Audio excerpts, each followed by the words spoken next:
Welcome to The Explainer. Today, we're diving straight into an absolute powder keg of a matchup. We are unpacking the high-stakes, deeply dramatic timeline of one of football's biggest and most intensely felt historical rivalries, England versus Argentina. I mean, whenever these two nations step onto the pitch, history basically guarantees us drama, controversy, and totally unforgettable football. We're going to dig into the raw numbers, the infamous quotes, and those moments of pure magic and absolute heartbreak that completely define this incredible fixture. Let's get into it. Here's our game plan for today. 1. The head-to-head. 2. 1966, where the rivalry began. 3. 1986, the hand of God. 4. 1998, drama and penalties. 5. 2002, Beckham's redemption. And finally, 6. Breaking the Holder curse. All right, part 1, the head-to-head. 14, that is the magic number. These two international footballing giants have clashed exactly 14 times on the pitch. It really highlights the deep, enduring roots of this matchup, stretching all the way back to the early 1950s. Now, historically speaking, the omens actually look pretty good for England. They lead the overall record with 6 wins compared to Argentina's 3, alongside 5 draws. But okay, here's a brilliantly bizarre fact for you about one of those draws. Their second ever meeting, way back in 1953, it only lasted 20 minutes. The game had to be completely abandoned because of just torrential pouring rain, and because the score was 0-0 when they called it off, it officially went down in the record books as a draw. So sure, England holds the historical edge, but as we all know, raw numbers never tell the full story. Moving on to Chapter 2, 1966, where the rivalry really began. So, you can pretty much skip past their first World Cup meeting in 1962 in Chile. That was a fairly straightforward 3-1 win for England. But in 1966, that is a totally different beast. We're talking the World Cup quarterfinal, and this is truly the inciting incident where the bad blood was born. Just take a second and let this word sink in. Animals. That is exactly what England manager Sir Alf Ramsey called the Argentinian team after England managed a gritty 1-0 victory. It's honestly one of the most infamous phrases in football diplomacy, and trust me, Argentina has never forgotten it. Ramsey was absolutely fuming, because this game wasn't just physical, it was brutal. You have to remember, there were no yellow or red cards back then to rein things in. England players reported relentless needling, hair-pulling, even spitting.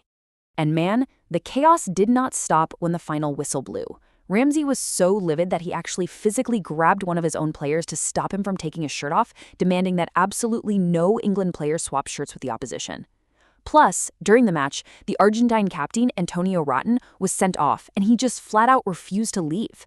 It took nearly 10 minutes of intense arguing for him to finally get off the pitch. And if all that wasn't enough, there was a literal scuffle in the tunnel after the match. This game firmly, undeniably cemented the bitterness between the two sides.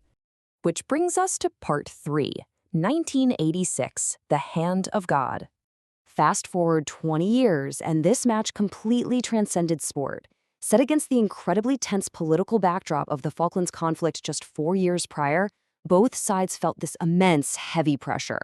There were genuine concerns about crowd trouble between the Argentine and English fans.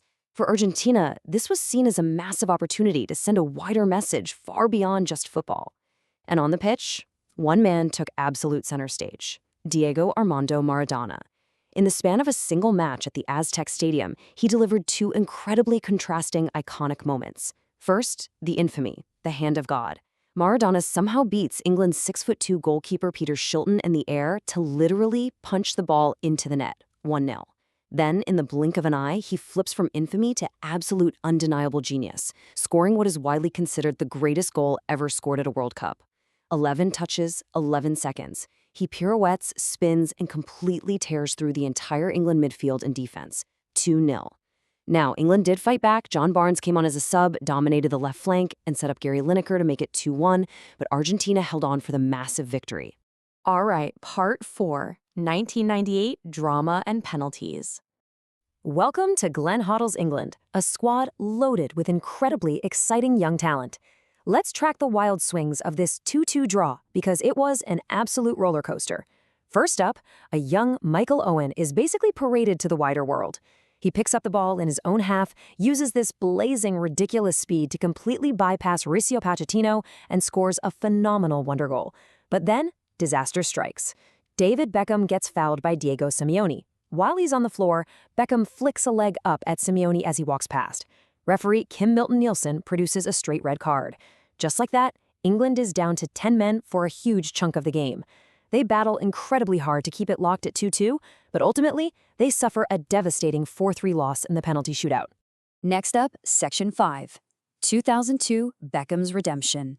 You have to understand, following that 1998 match, the media coverage and the downright abuse that David Beckham suffered back home in England was unreal. It was absolutely ridiculous and completely unfair. For 4 years, he carried that heavy weight on his shoulders. Now it's 2002. He's the captain, they're facing Argentina again in the group stages, and the pressure is immense. This single match presented the ultimate opportunity. It was built up as this massive game, not just because of the rivalry, but for Beckham to rewrite his own history and find some personal revenge and redemption. So how does the catharsis actually play out? Step 1, history essentially echoes itself, as Michael Owen is once again tangled up with Mauricio Pochettino, this time being fouled in the box to win a penalty. Step 2, the tension in the stadium is palpable, as Captain David Beckham steps up to the spot. The weight of the last 4 years is squarely on his shoulders. Step 3, pure, unadulterated relief. Beckham drills the penalty home. England secures a tight 1-0 victory in the group stages and finally puts those ghosts of '98 to rest. And finally, Part 6, breaking the holder curse. Bringing it all back to the present day. Whenever England faces Argentina now, they're looking at an Argentina squad that currently holds the World Cup title. And historically speaking, that is a very dangerous position for England to be in. England has played the reigning holders of the World Cup exactly 3 times in their entire history.